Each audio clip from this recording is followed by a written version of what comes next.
श्रम करो, कुछ कर्म करो जो जीवन को सफल बनाना है। हर दिन में हो उद्देश्य यही कि खुशियों को अपनाना है।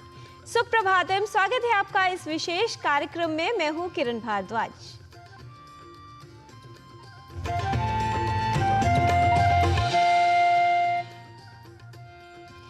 जीवन का महामंत्र है प्रसन्नता। प्रसन्न रहने वाले व्यक्ति का ही अस्तित्व सही मायने में चमकदार बनता है। जो लोग हर पल में खुशियां ढूंढते हैं वही लोग प्रसन्न रहते हैं और अपने जीवन को सार्थक भी कर पाते हैं। हर पल को प्रसन्न रखने का प्रयत्न कीजिए और ये कोशिश कीजिए कि आपके जीवन में प्रसन्नता बनी रहे, जिससे आपका पूरा जीवन ही प्रसन्नता से परिपूर्ण हो जाएगा। यदि आप जीवन में प्रसन्न रहते हैं तो मान लीजिए कि आपका जीवन सही मायने में पूर्णता की ओर जा रहा है। समय का आप सदुपयोग कर रहे हैं। समय के ज्ञान के लिए आइए देखते हैं आज का पंचांग और जान लेते हैं क्या है आज की तिथि, वार और नक्षत्र। आज का पंचांग युगाब्द 5126, विक्रम संवत 2081, शक संवत 1946, दक्षिणायन, मार्गशीर्ष मास, शुक्ल पक्ष, प्रतिपदा तिथि, सोमवार, ज्येष्ठा नक्षत्र। आज का दिन सभी के लिए मंगलमय हो। प्रसन्नता एक ऐसी भावना है जो हमारे सपनों को नए पंख देती है। सकारात्मक विचार और सोच ही हमारे जीवन को प्रसन्न बनाते हैं और प्रसन्नता जीवन में सकारात्मकता अर्थात बेहतर ऊर्जा का संचार करती है। तो यदि आप अपने जीवन को सकारात्मक बनाना चाहते हैं, प्रसन्न रहना चाहते हैं, तो इसके लिए उपयोगी हैं सकारात्मक विचार। यथा रविः सर्वान् प्रभुङ्क्ते हुताशनश्चापि हे सर्वभक्षः तथैव योगी विषयान् प्रभुङ्क्ते न लिप्यते पुण्यपापैश्च शुद्धः। जिस प्रकार सूर्य सभी प्रकार की रसों को ग्रहण करता है तथा अग्नि सभी कुछ भक्षण कर लेता है, उसी प्रकार योगी विशुद्ध होने के कारण विषयादि का उपभोग करता हुआ भी कर्म बंधनों में लिप्त नहीं होता। Just as the sun rays absorb all kinds of fluids on earth and fire eats up everything, still they remain pure. A yogi engrossed similarly in the worldly affairs, yet remains unaffected.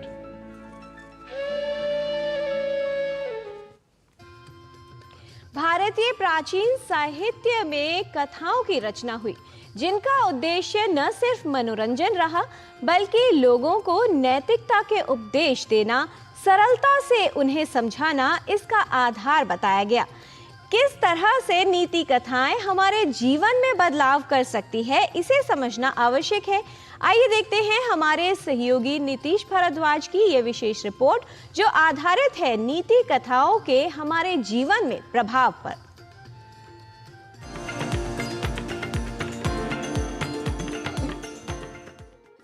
Bharat की धरा पर कुछ ऐसे ग्रंथ लिखे गए जो न केवल साहित्यिक दृष्टि से अपितु सामाजिक, नैतिक व लोक व्यवहार के ज्ञान की दृष्टि से भी अत्यंत महत्वपूर्ण रहे हैं।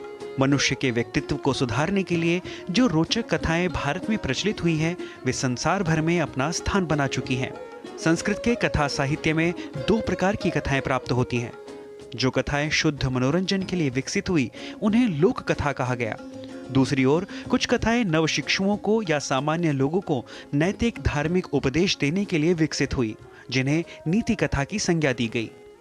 इन कथाओं में प्रायः पशु पक्षियों से संबद्ध कथाएं दी गई जिससे मनुष्य उपदेश ग्रहण कर सके। पशु पक्षियों की प्रधानता के कारण इन्हें पशु कथा भी कहा जाता है। इन सभी कथाओं में कुतूहल और रोचकता के लिए छल, प्रपंच, प्रेम, विश्वासघात, स्वामी भक्ति, धर्म, नीति, स्त्री पुरुषों के व्यवहार, सदाचार, उत्साहवर्धक कार्य आदि का वर्णन मिलता है, जिनसे मनोरंजन के साथ साथ आचरण की शिक्षा भी मिलती है।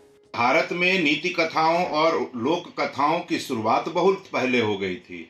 ब्राह्मण ग्रंथों में, आरण्य ग्रंथों में, उपनिषदों में, पुराणों में आप देखेंगे कई प्रकार की शिक्षाप्रद कहानियां मिलती हैं। और इन कथा लेखकों ने एक बात का ध्यान रखा कि इससे लोगों को न केवल शिक्षित किया जाए बल्कि उनका मनोरंजन भी हो। तो इन दोनों उद्देश्यों से कई कथाएं लिखी गई। बात करें यदि नीति कथाओं की, तो इन कथाओं में सत्पात्र बनने पर बल दिया जाता रहा। मनुष्य के व्यक्तित्व को सुधारने के लिए ये कथाएं भारत में प्रचलित हुई। नीति कथाओं में जीवन के सत असत दोनों पक्षों का चित्रण करके असत से बचने और सत के अनुष्ठान का उपदेश दिया जाता है।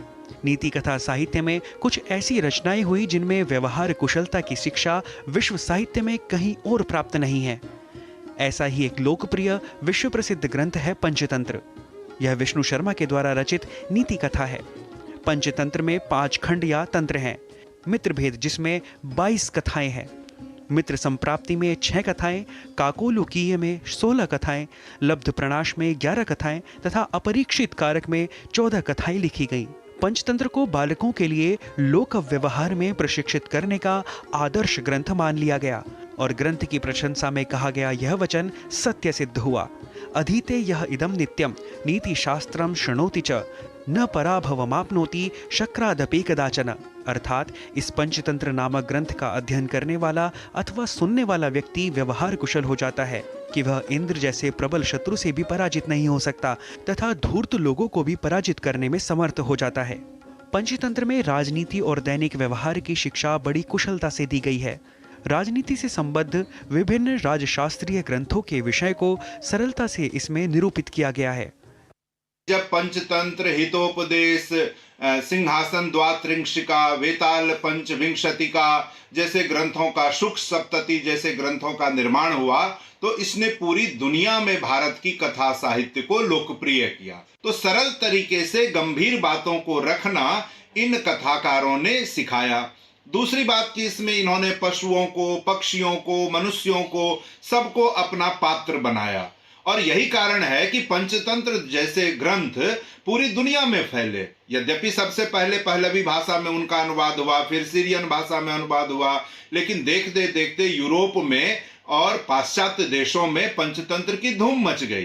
तो ये आप देखेंगे कि उद्देश्य तो ये रहा कि इससे लोगों को शिक्षा भी मिले और लोगों का मनोरंजन भी हो, लेकिन ये अद्भुत शैली रही भारतीयों की, जो एक मौलिक योगदान है भारतीय विद्वानों का। और मुझे लगता है ये उस समय भी उतना ही प्रासंगिक था जितना आज के समय में प्रासंगिक है, क्योंकि इसमें नैतिक मूल्यों पर हमेशा बल दिया गया।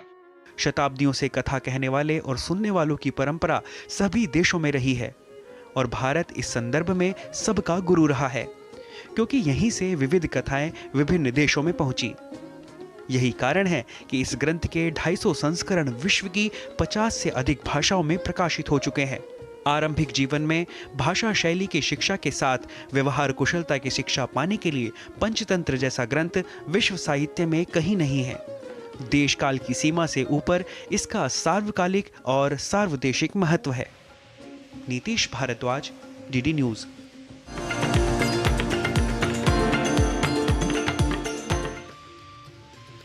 कथाएं एक प्रभावशाली विकल्प है जो न सिर्फ जीवन के मूल्यों को बहुत ही सरलता से सभी लोगों में प्रचारित और प्रसारित करती हैं, साथ ही मनोरंजन भी करती हैं। इसीलिए जीवन पर इनका विशेष प्रभाव रहता है और व्यक्ति में प्रसन्नता भी आती है।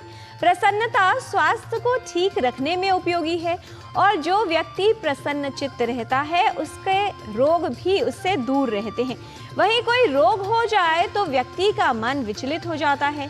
सीओपीडी विश्व में मृत्यु का एक बड़ा कारण है। ये एक ऐसी समस्या है जिसके कारण फेफड़ों को क्षति होती है और धीरे धीरे ये रोग बढ़ता है तो व्यक्ति की स्थिति बिगड़ने लगती है, कई तरह की जटिलताएं उत्पन्न हो जाती हैं। किस कारण से COPD की संभावना हो सकती है और कैसे इसके खतरे को कम किया जा सकता है, यानी इससे बचाव किया जा सकता है, आइए जान लेते हैं।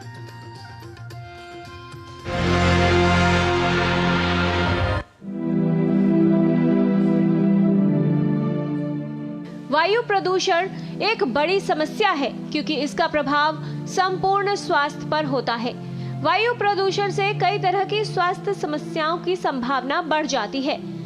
प्रदूषित कण हमारे श्वसन तंत्र में जाते हैं और उसे प्रभावित करते हैं, जिसकी वजह से श्वसन संबंधी समस्याओं का खतरा भी बढ़ जाता है। ऐसी एक समस्या है क्रॉनिक ऑब्स्ट्रक्टिव पल्मोनरी डिजीज, जिसे COPD भी कहते हैं। ये एक श्वसन रोग है जिससे दुनिया भर में काफी लोग प्रभावित होते हैं। क्रॉनिक ऑब्स्ट्रक्टिव पल्मोनरी डिजीज फेफड़ों को प्रभावित करती है, जिसकी वजह से व्यक्ति में कई तरह की समस्याएं उत्पन्न हो जाती हैं। COPD के प्रभाव से वायु मार्ग के अंदर सूजन और जलन उत्पन्न होती है। क्रॉनिक ब्रोंकाइटिस फेफड़ों में हवा ले जाने वाली नलिकाओं को क्षति पहुंचाता है। इससे नलियों की परत में सूजन आ जाती है। इन नलियों को ब्रोंकाई कहा जाता है। सूजन फेफड़ों में हवा के अंदर और बाहर जाने के प्रवाह को रोकती है। इसके अतिरिक्त व्यक्ति को समस्याएं भी होने लगती हैं। फेफड़ों की छोटी हवा की थैलियां, जिन्हें एल्वियोली कहा जाता है, COPD की वजह से ये क्षतिग्रस्त हो जाती हैं, जिसके कारण व्यक्ति ऑक्सीजन ठीक रूप से नहीं ले पाता और ये वायु के प्रवाह को सीमित और अवरोधित करता है, जिसके कारण व्यक्ति को सांस लेने में समस्या, खांसी, बलगम और कुछ अन्य तरह के लक्षण उत्पन्न हो सकते हैं। कई कारक हैं जो COPD की संभावना को बढ़ा सकते हैं। क्रॉनिक ऑब्स्ट्रक्टिव पल्मोनरी डिजीज, यह एक ऐसी बीमारी है जो अत्यधिक स्मोकिंग, वेपिंग या फिर हाई पॉल्यूशन लेवल्स के एक्सपोजर से होती है। इसमें मरीजों की सांस की नलियों में सिकुड़न हो जाती है, जिसके कारण वह लगातार सांस फूलने की तकलीफ से गुजरते हैं। लंबे समय तक खांसी रहती है और यह समय के साथ बढ़ती ही जाती है। ये रोग धीरे धीरे बढ़ता है और फेफड़ों को क्षति पहुंचाता है, जिसके कारण व्यक्ति को सांस लेने में समस्या होती है। क्रॉनिक ऑब्स्ट्रक्टिव पल्मोनरी डिजीज से प्रभावित व्यक्ति में हृदय रोग, फेफड़ों का कैंसर और कई अन्य तरह की गंभीर बीमारियां होने की संभावना बढ़ जाती है। जैसे जैसे समस्या बढ़ती है, व्यक्ति में इसकी जटिलताएं भी बढ़ने लगती हैं और कई तरह के गंभीर लक्षण उत्पन्न होने लगते हैं। इसका डायग्नोसिस करने के लिए यह जरूरी है कि हम पल्मोनरी फंक्शन टेस्ट यानी कि PFT अपने मरीजों का करवाएं। PFT एक प्रकार का लंग फंक्शन टेस्ट है, जिससे हमें मरीजों की सांस की कैपेसिटी के बारे में पता चल जाता है और समय रहते उनका इलाज किया जा सकता है। यह बीमारी आजकल के पोल्यूशन के सीजन के कारण और ज़्यादा बढ़ती दिखती है। हम सबका यह कर्तव्य है कि हम स्मोकिंग और वेपिंग जैसी बुरी आदतों से दूर रहें, अपना योगदान जितना दे सकें उतना इस पोल्यूशन को कम करने में दें और समय रहते PFT टेस्ट अगर ज़रूरत पड़ती है तो अवश्य करवाएं। COPD के उपचार के लिए ब्रोंकोडायलेटर्स का प्रयोग किया जाता है, जिन्हें इनहेलर्स के रूप में लिया जा सकता है। इसकी सहायता से वायु मार्ग खुल जाता है और व्यक्ति को श्वसन समस्या में राहत मिलती है। आवश्यक है कि COPD का सही उपचार करवाया जाए। सही प्रबंधन द्वारा क्रॉनिक ऑब्स्ट्रक्टिव पल्मोनरी डिजीज से ग्रस्त व्यक्ति का जीवन बेहतर बनाया जा सकता है। यदि आपको सांस लेने में समस्या या श्वसन संबंधी कोई भी असामान्य लक्षण है, तो उन्हें लेकर लापरवाही न करें, एक विशेषज्ञ को दिखाएं। COPD के लक्षणों को नियंत्रित कर कई अन्य बीमारियों के खतरे को कम किया जा सकता है। Kiran Bhardwaj, DD news.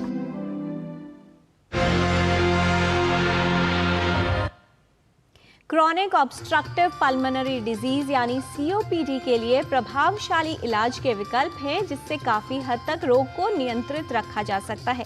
इसलिए आवश्यकता है कि यदि कोई असामान्य लक्षण हो तो उसे लेकर लापरवाही न की जाए, सही इलाज लिया जाए और ऐसी स्थिति उत्पन्न ना हो, इसके लिए आवश्यक है कि धूम्रपान न करें और प्रदूषण को कम करने के उपाय करें। यहाँ पर लेते हैं एक अल्प विराम। आप देखते रहिए डीडी न्यूज़, हम जल्द लौटते हैं।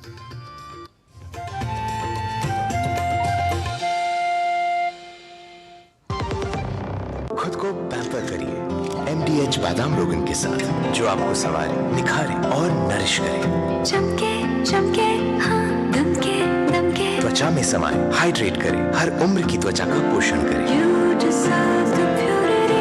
MDH बादाम रोगन, नेचुरल, टेंडर, प्योर। चमके चमके। सुनो, एक अच्छी इंश्योरेंस पॉलिसी AI से पूछते हैं। एक ऐसी पॉलिसी जिसमें प्रीमियम पेमेंट हो लिमिटेड पर इनकम आती रहे लाइफ टाइम। LIC का जीवन उत्सव। एक ऐसी पॉलिसी जो दे होल लाइफ इंश्योरेंस कवर भी। LIC का जीवन उत्सव। वाओ, चलो तो LIC की जीवन उत्सव पॉलिसी ही लेते हैं। मैं भी तुमसे यही कह रही थी, LIC का जीवन उत्सव। लाइफ टाइम सेलिब्रेशन मनाइए LIC के जीवन उत्सव के साथ, फ्यूचर सेट है।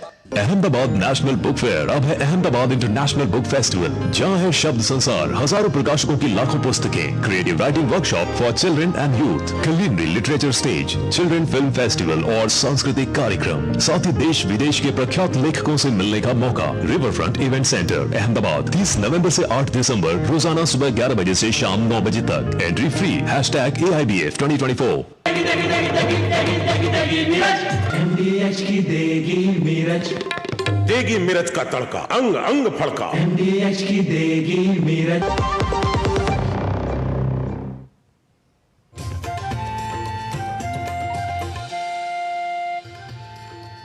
ब्रेक के बाद आपका स्वागत है। योग स्वस्थ रहने का प्रभावशाली विकल्प है। यदि आप नियमित रूप से योग करते हैं तो आपको कई स्वास्थ्य लाभ प्राप्त हो सकते हैं। लेकिन यदि वातावरण में प्रदूषण का स्तर अधिक है तो ऐसे में कौन सी योगिक क्रियाएं करनी चाहिए और कौन सी नहीं, साथ ही योग करते समय किन सावधानियों का आपको पालन करना है, आइए समझ लेते हैं। बढ़ता हुआ AQI लेवल, बढ़ता हुआ प्रदूषण का स्तर हम सभी के लिए एक बहुत बड़ी चेतावनी है। और ये महत्वपूर्ण है कि चाहे हम योगी हैं या हम भोगी हैं, दोनों को पर्यावरण को सुरक्षित रखने की आवश्यकता है, क्योंकि साधना के लिए भी और दैनिक दिनचर्या, दैनिक जीवन यापन करने के लिए भी जिस चीज की सबसे अधिक महत्वता है वो है शुद्ध हवा।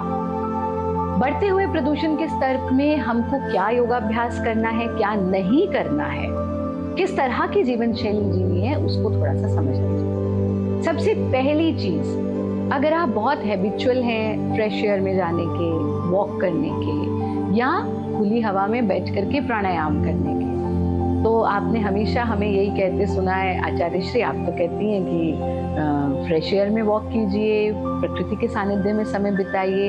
लेकिन इस थोड़ी सी अवधि के लिए, जब तक 1 सप्ताह 10 दिन, थोड़ा सा हम पहली चीज इंडोर रहें। अगर हम दमा के पेशेंट हैं, एस्थमा के पेशेंट हैं, या हमको स्किन प्रॉब्लम्स बहुत ज़्यादा हैं या इनसे जुड़ी हुई और समस्या, पर अगर हम बिल्कुल स्वस्थ हैं और हमें लगता है कि हाँ भाई हम जो है बहुत दौड़ भाग करते हैं, तो बात अलग है। अदरवाइज कोशिश करें कि हम थोड़ा समय इंडोर्स रहें। दूसरा काम, बहुत ज़्यादा डीप ब्रीदिंग या गहरे प्राणायाम का अभ्यास नहीं करें। क्या करना है? सबसे पहले हमको करना है कपाल भाती का अभ्यास। कपाल भाती का जब हम अभ्यास करते हैं तो हम अपने भीतर, क्योंकि सर्व रोग मलाश्रय, सारे रोगों की जड़ मल है, उस मल को हम बाहर थ्रो करते हैं।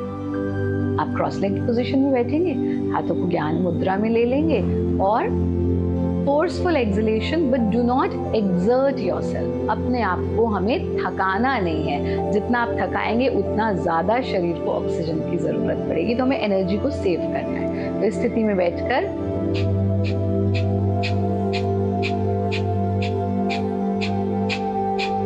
ऐसा कपालभाति क्रिया का अभ्यास हम कर रहे हैं, प्राणायाम नहीं, यानी हम बंद का अभ्यास इसमें नहीं कर रहे। तो कपालभाति क्रिया को आप 100-150 बार कर लीजिए। इसको आप 25-25 का एक राउंड कर लीजिए और उसको रिपीट करते रहिए। एक तो ये काम करेंगे। दूसरा काम जो हमको करना है वो ये कि थोड़ी देर के लिए हम पेट के बल अवश्य लेटें, जिससे हमारे लंग्स का एक्सपेंशन हो। तो उसके लिए क्या करना है, इस प्रकार से आप पेट के बल लेटना और अपने हाथों का तकिया बनाकर पैरों को खोल लें। थोड़े समय इस स्थिति में लेटकर जस्ट नॉर्मल ब्रीदिंग, यानी डीप ब्रीदिंग ना करके नॉर्मल ब्रीदिंग करना। ये आप कर लीजिए दिन में 2-3 बार। अभ्यास क्रम में ऐसा अभ्यास न लें जो आपको थकाए, जो आपको टायर्ड फील कराए। अगर आपको जल नीति आता है कैसे करना है, तो आप जल नीति का अभ्यास जरूर करें, क्योंकि ये हमारे नेजल ट्रैक को क्लीन करने का काम करता है। और अगर जल नीति नहीं आता कैसे करना है, तो फिर उसका एक बहुत छोटा सा क्लिनजिंग, नेजल क्लिनजिंग के लिए आप क्या करेंगे, आप अपने बाथरूम में सिंक में जाएंगे और अपने जिसे चुल्लू भर पानी कहते हैं, अंजलि में पानी ले लेना, मुंह बंद और नाक पर इसे हाथ को रख के इस पानी को अंदर ले लें। ऐसे लीजिएगा, यहां तक आपको पानी महसूस होगा, फिर हाथ को हटाना और इस तरह से पानी को बाहर छोड़ देना। जब आप ऐसा करेंगे तो कभी कभी तो आपको नासिका के अंदर से कुछ काला पदार्थ भी निकलता हुआ दिखेगा, यानी वो सफाई हो रही। ये कर लीजिए। और अंत में एक काम और करना है, और वो ये कि आपको अजवाइन के पानी की स्टीम लेनी है। तो एक भिगोने में अजवाइन का पानी बॉईल कर लीजिए, टॉवल अपने ऊपर डाला और उसको डीप स्मेल करना है। और ये काम आप रात्रि में सोने से पहले करें। अजवाइन के पानी की स्टीम ली और फिर 1-1 बूंद गाय का शुद्ध देसी घी दोनों नासिकाओं में डाल लीजिए। भोजन में हमें कोशिश करनी है बहुत गरिष्ठ भोजन ना करें, keep your stomach light and बहुत अधिक एक्सर्ट ना करें, और नियमित रूप से जो सूक्ष्म व्यायाम है वो करते रहें। नमस्ते। यदि मन में चिंताएं अधिक हैं तो कहते हैं कि गहरा लंबा श्वास लीजिए, मन शांत हो जाएगा, प्रसन्न हो जाएगा। और जीवन में प्रसन्नता घोलने के लिए बहुत आवश्यक है कि मीठा बोला जाए। वैसे मिठाई अक्सर सभी को पसंद आती है, जिसे हम मिष्ठान कहते हैं। क्या है इस शब्द का शुद्ध लेखन और वाचन, आइए समझते हैं हमारे सहयोगी नारायण दत्त मिश्र से। चलते हैं संस्कृत पाठशाला में।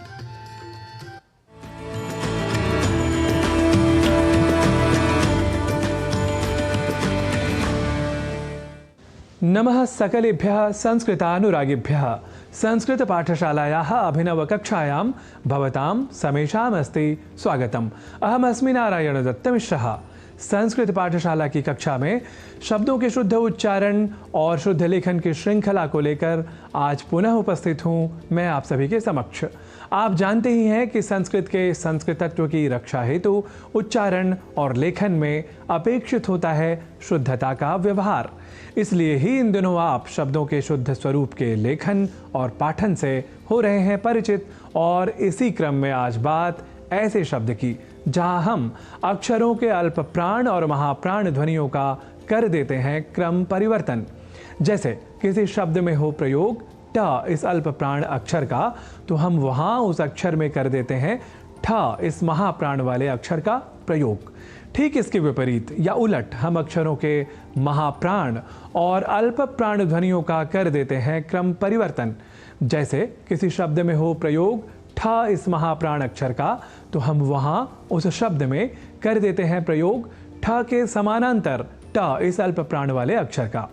तो आज हम इसी वर्ण या अक्षर विन्यास के व्यत्यय अर्थात उलट पुलट से जुड़ी अशुद्धियों के बारे में जानकर शब्दों के शुद्ध लेखन और शुद्ध उच्चारण को दृढ़ कर लेते हैं।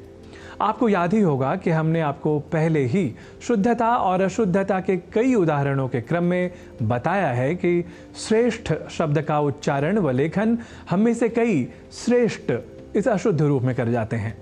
वस्तुतः यहाँ अर्थात श्रेष्ठ शब्द में ठ इस महाप्राण अक्षर का उच्चारण व लेखन लोग ट इस अल्प प्राण स्वरूप वाले अक्षर से परिवर्तित कर दिया करते हैं। इस अशुद्धि के कारण की ओर यदि हम ध्यान दें तो कह सकते हैं कि ठ को ट इस रूप में परिवर्तन साधारण रूप से भाषा के प्रयोग के समय मुख सुख की प्रवृत्ति के कारण से है।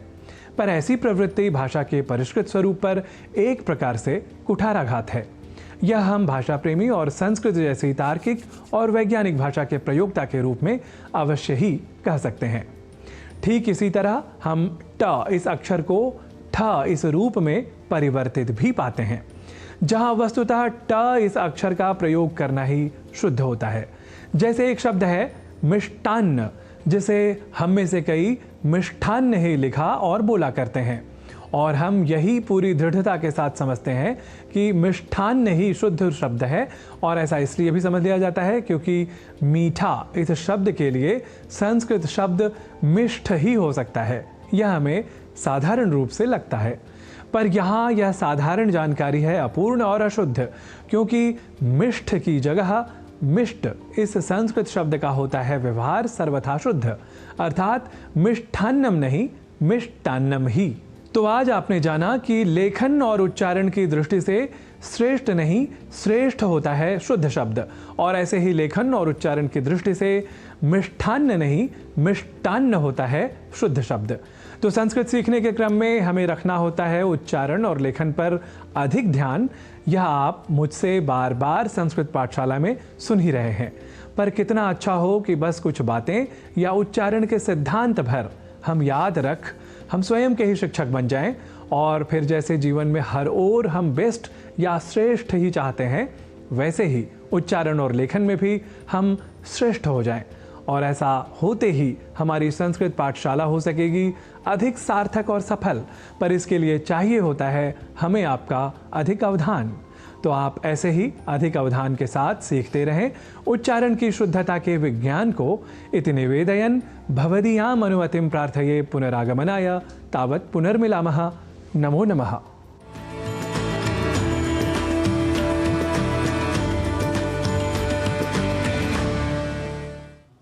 प्रसन्नता गंतव्य नहीं बल्कि यात्रा है। ये एक ऐसी कला है जो हम सभी को सीखनी होती है। जीवन में कोई लक्ष्य महान रखिए, दुख और चिंताओं में ये व्यर्थ ना हो, इस बात का ध्यान रखिए। जीवन को यदि जीना है पूर्णता से तो मन में प्रसन्नता और चेहरे पर मुस्कान रखिए। आज के कार्यक्रम में इतना ही। हमारी पूरी टीम को दीजिए अनुमति। नमस्कार।